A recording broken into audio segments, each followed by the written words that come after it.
राधे राधे दोस्तों, मैं रूबी आपका स्वागत करती हूँ आपके अपने चैनल कथाओं का सागर पर। आपका दिन खुशियों से भरा हो, आपके जीवन में खूब तरक्की मिले, आपकी जिंदगी बहुत खूबसूरत हो। महादेव की कृपा से आप अपने जीवन में जो चाहें वह सब आपको मिले। दोस्तों, शुरू हो गए हैं वो 8 दिन जिन्हें सनातन परंपरा में सबसे संवेदनशील और प्रभावशाली दिन माना जाता है, यानी होला अष्टक लग गए हैं। कहा जाता है कि इन दिनों की एक छोटी सी गलती पूरे साल की परेशानियों का कारण बन सकती है। क्या आप जानते हैं कि आखिर होला अष्टक क्या होता है और होला अष्टक के इन 8 दिनों में कौन से काम बिल्कुल नहीं करने चाहिए और कौन सी साधना आपके जीवन के कष्टों को खत्म कर सकती है? अगर आपने ये नियम नहीं जाने तो शायद आप अनजाने में अशुभ को न्योता दे रहे हैं। तो ध्यान से सुनिए। होला अष्टक मतलब होली के जले कटे दिन। इन दिनों क्या करें और क्या ना करें, ये बड़ी समस्या है, क्योंकि दोस्तों इन दिनों लोग जादू टोने करते हैं, तंत्र विद्याएं करते हैं और बहुत से लोगों को इन दिनों बहुत सी समस्याओं का सामना करना पड़ता है और बहुत से लोग तो इस समय बीमार ही पड़े रहते हैं और कई घरों में इस टाइम बहुत कलेश होते हैं और कई लोगों के व्यापार में इस वक्त बहुत नुकसान होता है। दोस्तों, अगर आपके साथ भी ऐसा कुछ हो रहा है तो मैं आज आपको बताऊंगी इस वीडियो में कि क्या करें और क्या नहीं करना चाहिए। और आज हम ये भी जानेंगे होला अष्टक के पूरे 8 दिनों के गुप्त नियम जो हर सनातनी को पता होना चाहिए। सभी नियमों को जानने के लिए इस वीडियो को पूरा जरूर देखें। दोस्तों, सनातन परंपरा में फागुन मास के शुक्ल पक्ष की अष्टमी तिथि से लेकर पूर्णिमा तिथि के 8 दिनों को होला अष्टक के रूप में जाना जाता है। इस साल होला अष्टक की शुरुआत 24 फरवरी 2026 से हो चुकी है और यह 3 मार्च तक रहेगा। होला अष्टक के इन 8 दिनों को सनातन परंपरा में कुछ कार्यों के लिए शुभ तो कुछ कार्यों के लिए सिद्धि के लिए फलदायी माना जाता है। दोस्तों, होला अष्टक शुरू होते ही आपके ऊपर लोग जादू टोने करना शुरू कर देते हैं, अपने बंद कामों को खोलना शुरू कर देते हैं और इन दिनों में इसीलिए कोई शुभ कार्य नहीं किया जाता। आइए विस्तार से जानते हैं कि होला अष्टक के 8 दिनों तक आखिर हमें क्या करना और क्या नहीं करना चाहिए। आइए अब जानते हैं कि होला अष्टक के 8 दिनों में वे कौन से शुभ काम हैं जो हमें जरूर करने चाहिए। शुभ कार्य भले ही इस समय बंद हो, लेकिन यह समय भक्ति के लिए सर्वश्रेष्ठ है। दान पुण्य, जरूरतमंदों को अनाज, कपड़े या पैसे दान करने से कई गुना फल मिलता है।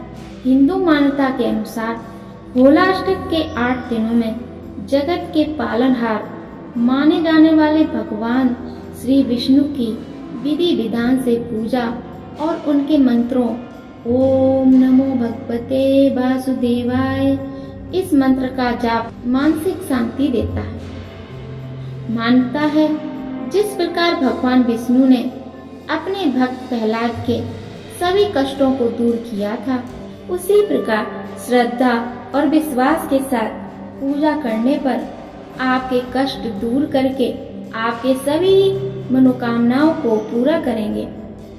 दोस्तों, होली की तैयारी के लिए घर की सफाई करें और नकारात्मकता दूर करने के लिए गंगा जल छिड़कें। यदि आप आर्थिक दिक्कतों के कारण परेशान चल रहे हैं तो आपको होला अष्टक के 8 दिनों में भगवान विष्णु के साथ माता लक्ष्मी की विशेष रूप से पूजा करते हुए प्रतिदिन श्री सुख व ऋण मोचन मंगल स्रोत का पाठ करना चाहिए। होला अष्टक में होलिका दहन वाले दिन शुभ मुहूर्त में विधि विधान से उसकी पूजा करनी चाहिए। मान्यता है कि होलिका पूजन करने पर जीवन की सारी विपदाएं, नकारात्मक शक्तियां दूर हो जाती हैं और सुख सौभाग्य की प्राप्ति होती है। यदि आप भगवान भोलेनाथ के उपासक हैं और किसी रोग, दोष या किसी समस्या के चलते परेशान चल रहे हैं, तो होला अष्टक के दौरान देवों के देव महादेव की विशेष साधना करते हुए पूरे 8 दिनों तक विशेष रूप से रुद्राष्टकम का पाठ और महामृत्युंजय मंत्र का जाप करना चाहिए। होला अष्टक के दौरान शिव पूजा का यह उपाय सभी संकटों से उबारकर सभी कामनाओं को पूरा करने वाला माना गया है। होला अष्टक के दौरान नरसिंह भगवान या फिर भगवान श्री कृष्ण के मंत्र का प्रतिदिन जाप करें। मान्यता है कि इन 8 दिनों तक जो व्यक्ति भगवान श्री कृष्ण की विधि विधान से पूजा करते हुए अबीर गुलाल अर्पित करता है, उसे सभी प्रकार के सुख प्राप्त होते हैं। दोस्तों, हिंदू मान्यता के अनुसार होला अष्टक का संबंध प्रहलाद और राजा हिरण्यकश्यप की कथा से जुड़ा हुआ है। मान्यता है कि होलिका दहन से ठीक 8 दिन पहले राजा हिरण्यकश्यप ने भगवान श्री विष्णु के परम भक्त प्रहलाद को तमाम तरह की यातनाएं दी थी। ऐसा कहा जाता है कि होलिका को अग्नि से न जलने का वरदान प्राप्त था और जब होलिका प्रहलाद को लेकर जलती हुई अग्नि में बैठी तो होलिका तो जल गई, लेकिन प्रहलाद बच गए। यही कारण है कि यातना भरे उन 8 दिनों को सनातन परंपरा में अशुभ माना जाता है। दोस्तों, ये भी कहा जाता है कि होला अष्टक के 8 दिनों नकारात्मक ऊर्जाओं का प्रभाव बढ़ जाता है। ज्योतिष के अनुसार इन 8 दिनों में सूर्य, चंद्रमा, मंगल, बुध, गुरु, शुक्र, शनि और राहु जैसे ग्रह उग्र स्वभाव में होते हैं, जिससे शुभ कार्यों का फल नहीं मिल पाता। इसीलिए शुभ कार्यों की मनाही होने के साथ व्यक्ति को तमाम चीजों से इस समय बचाव करना होता है। दोस्तों, आइए अब जानते हैं कि होला अष्टक के 8 दिनों में वे कौन से काम हैं जिन्हें भूल कर भी नहीं करना चाहिए। हिंदू मान्यता के अनुसार जिस होला अष्टक के दौरान नकारात्मक ऊर्जा सक्रिय रहने की आशंका बनी रहती है, इसीलिए होला अष्टक के 8 दिनों में व्यक्ति को किसी भी प्रकार के मांगलिक कार्य जैसे विवाह और सगाई, इस दौरान शादी विवाह या रोका जैसी रस्में बिल्कुल नहीं करनी चाहिए। गृह प्रवेश, नए घर में शिफ्ट होना या गृह प्रवेश की पूजा करना वर्जित है।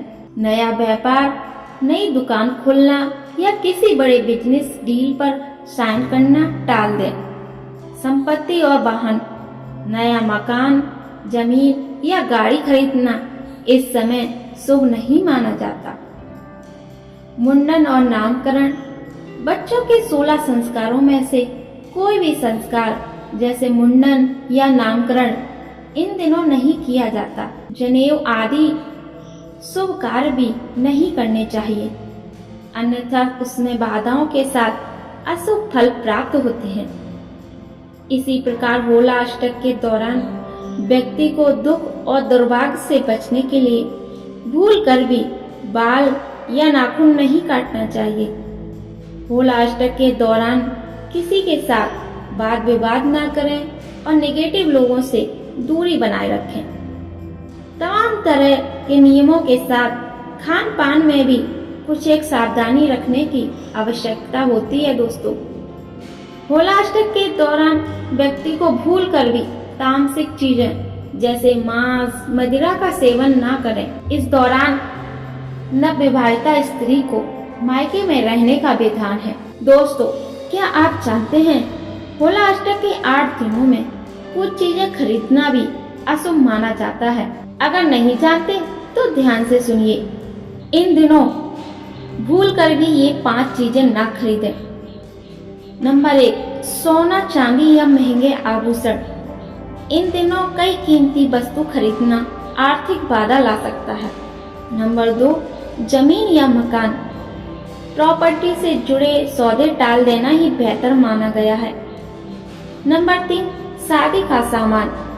कपड़े, गहने या विवाह से जुड़ी कोई भी खरीदारी शुभ नहीं मानी जाती। नंबर 4, नया वाहन। गाड़ी खरीदना इस दौरान अशुभ फल दे सकता है। नंबर 5 है नई बड़ी वस्तुएं, जैसे फर्नीचर, इलेक्ट्रॉनिक्स या घर की बड़ी चीजें खरीदने से बचें। मान्यता है कि इन दिनों नकारात्मक ऊर्जा अधिक सक्रिय होती है, इसीलिए संयम और धैर्य रखना ही समझदारी है। होला अष्टक में साधना करें, सकारात्मक सोचें और शुभ कार्य होली के बाद करें। याद रखिए, होला अष्टक डरने का समय नहीं है, ये समय है संयम, साधना और आत्मचिंतन का।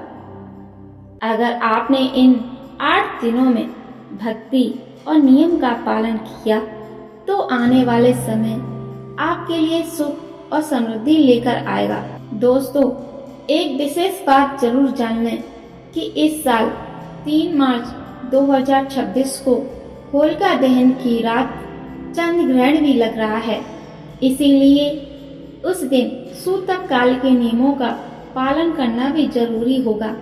अगर आपको ये जानकारी महत्वपूर्ण लगी हो तो वीडियो को शेयर करें ताकि हर घर तक सही जानकारी पहुंचे और कमेंट में जरूर लिखें जय श्री विष्णु, जय श्री नरसिंह भगवान की जय, हर हर महादेव, ताकि आपकी श्रद्धा भी इस साधना से जुड़ सके। जिसने विश्वास रखा उसके जीवन में भी प्रहलाद की तरह चमत्कार अवश्य होता है। जय श्री हरि, हर हर महादेव।